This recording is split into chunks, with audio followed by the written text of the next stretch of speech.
Democracy. All the problems that agitate society today.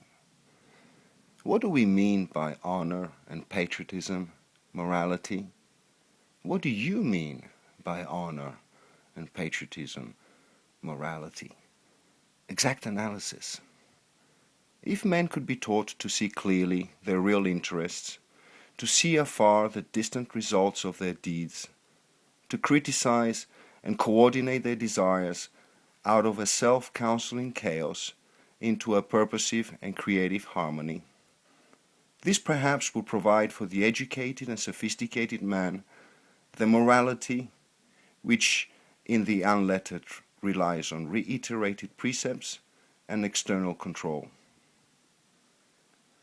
Perhaps all sin is error, partial vision, foolishness. The intelligent man may have the same violent and unsocial impulses as the ignorant man, but surely he will control them better and slip less often into imitation of the beast. And in an intelligently administered society, one that returned to the individual and widened powers more than it took from him in restricted liberty, the advantage of every man would lie in social and loyal conduct, and only clear sight would be needed to ensure peace and order and goodwill.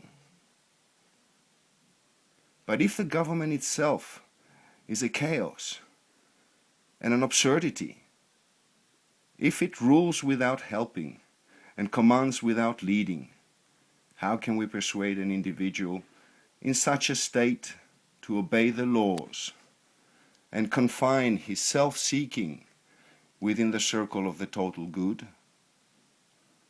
No wonder one turns against the state that distrusts ability and reverences number more than knowledge. No wonder there is chaos where there is no thought,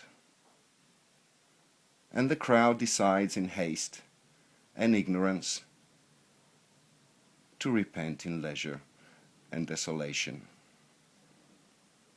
Is it not a base superstition that mere numbers will give wisdom?